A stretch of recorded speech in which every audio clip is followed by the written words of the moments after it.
Hi, I'm Megan Gilroy from ShamanGirl.com, and today I'm making a true confession and stepping out of the spiritual closet, which has been a lifelong project for me.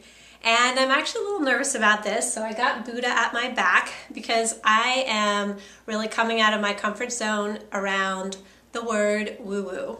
Now, you might have heard me say in the past or read on my blogs that I'm slightly allergic to woo-woo and that I don't really like it when people go all angels, crystals, fairies, or past lives on me. Well, I had to start looking at that because the truth is I use crystals in my healing sessions along with sage and candles. I have a hawk wing that's quite powerful, and I've gone to see psychics and acupuncturists and use homeopathic medicine. I've had my Akashic records read. I've done probably almost every woo-woo thing you can possibly think of, and yet I still find this place inside of me that's a little bit uncomfortable around the whole topic. And so I had to really ask myself, first of all, what is woo-woo? And the definition is that it's something concerned with emotions, with spirituality, with mysticism, something that's not rational or scientific. It's kind of mysterious. And you know what? I am pretty much all of those things, as I'm guessing some part of you might be as well. You probably know, though, that most people use that word more in a derogatory way. Even my 5-year-old shaman boy will say to me, "Oh, Mimi, you're just being so woo-woo." And so I started to take a deeper look at where all the discomfort was coming from. And so I asked myself, well, what past experiences have you had that would cause this discomfort? So let me give you a little backstory. I grew up in Pittsburgh, Pennsylvania, which is a very blue-collar town. My parents are accountants, very rational, upstanding people. And I was your classic overachiever, perfectionist, straight-A student, probably most likely to be voted to succeed rather than become a shaman. So I came from this very kind of grounded, practical world, and I went off to college, and after college I joined Teach for America and headed out to Los Angeles. And when I started asking myself, well, where did this inclination to kind of hide who I am came from, I took that to sleep one night in a dream. That's kind of woo-woo. And I woke up thinking about my grandmother, who was quite religious. She was devoutly Catholic, whereas my parents were lapsed Catholics. And whenever we would go to visit my grandmother on the weekends, she would take us to 3 a.m. Mass in the middle of the night, which I found both a little tiring, and I didn't like all the standing up and down and not really understanding what was going on. But I also thought it was kind of fascinating, and I got to see that kind of sneaking off to hide your spirituality in the middle of the night was something that caused me to start hiding my spirituality as I got older and started sharing myself with my parents and my world. And my parents actually staged an intervention after the time I was in college. I had been pretty successful as a teacher. I was writing books and I was getting all sorts of awards and media coverage for community service projects I was working on. And then I had a massive heartbreak and betrayal combined with an out-of-control classroom. So as you can imagine, I was a mess. I couldn't understand why I was no longer good and successful at everything I did. And at that time, I met Miguel Ruiz, the author of the 4 Agreements, who is a shaman, and I began studying intensely with him. And that was really when the world of woo-woo opened up to me, because I went off and I scaled pyramids. I got locked into Machu Picchu with a bunch of llamas. We sat up all night doing meditations for many, many, many weekends for many years. I went to workshops where we sat and meditated and did a lot of personal growth and self-exploration. So I really stepped outside of my comfort zone and my parents' comfort zone when I entered this world of shamanism and spirituality. And at some point my parents actually did an intervention because they weren't sure if I was in a cult, which obviously was not true, but I was kind of hiding what was going on with them because I was so anxious to have their love and attention and approval, and they were just not from that world at all. So we had a little clash, and I realized that this was super important to me, and I continued to pursue my studies. And that just kind of took it to the next level in terms of amazing, mysterious coincidences and serendipities that happen. I had my husband ask me to marry him on our first date, and 2 weeks later we were married on top of the pyramids in Mexico by Don Miguel Ruiz and his son.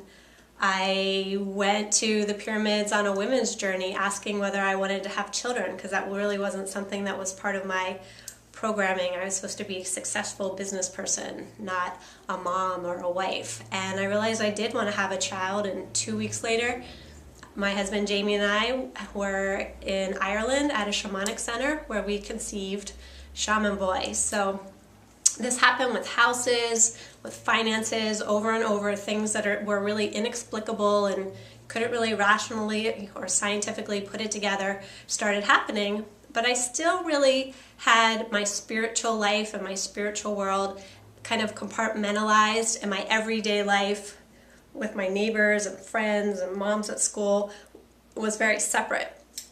And so I had to continue to question what was bringing up this discomfort. And what I realized is I was afraid that if I really came out and said I was a shaman or talked about all the little woo-woo things, that people would think I was crazy or that I was out there or that they wouldn't like me. And I went to see an energy healer, and she pointed out a couple things. First of all, I am also very practical. I go to Target and Whole Foods like everybody else. I run a household. I have a successful business. And she said, you just don't come off as someone who's crazy. So I had to acknowledge that that was true, that I have one foot in both worlds, a daily practical world and kind of an extraordinary world. She also pointed out that in past lives that often when I had this level of awareness, I would have either been abused or used. And that was something that also I could relate to and I could resonate with. And I know a lot of other healers and energy workers have that kind of past cellular memory of being a little afraid to expose ourselves to the larger public. And she also pointed out that the times right now have really changed, that we don't need to have quite a great fear as we did lifetimes ago. And so when I started acknowledging all these things, I took a deeper breath and once again kind of expanded and embraced myself as a shaman and as someone who did woo-woo things even more. So I feel like now when I look at that discomfort, that lingering places about woo-woo, is that when you're actually in the experience, when you're doing a healing or you are experiencing something kind of magical, it all feels actually pretty normal. And even if you talk about it with someone who is another light worker or someone who's familiar with these traditions, it feels comfortable. But if you try to talk about it later or out of context, that's when it seems like maybe it doesn't make sense or it feels a little awkward. And I had to really look at myself and realize that I actually know when and where to talk about woo-woo things or not, and that most of the people who I attract to me and surround myself with are fairly comfortable with who I am, and they get excited about talking about these things too. So I wanted to offer my story up today, partially for myself, to just keep letting myself shine and be authentic about who I am and really bust myself on any places that I have old beliefs or I'm not 100% truthful. But also because I feel like more and more of us are making that step to be authentic and let our light shine and come out of the closet, come out of hiding. So if you are one of these people, I would just like to offer you the questions that I've been using. One, what past experiences have caused you to want to hide?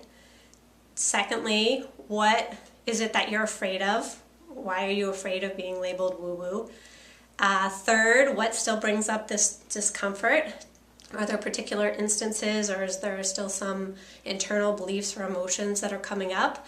And then to ask the most important question, whether it's even still true and relevant in your own personal world and in the bigger picture of the world today. So I am going to wave my little woo-woo flag. I hope you will join me. We have a whole tribe of women who are loving fiercely and living juicy and parenting mindfully and working purposefully and wildly supporting each other.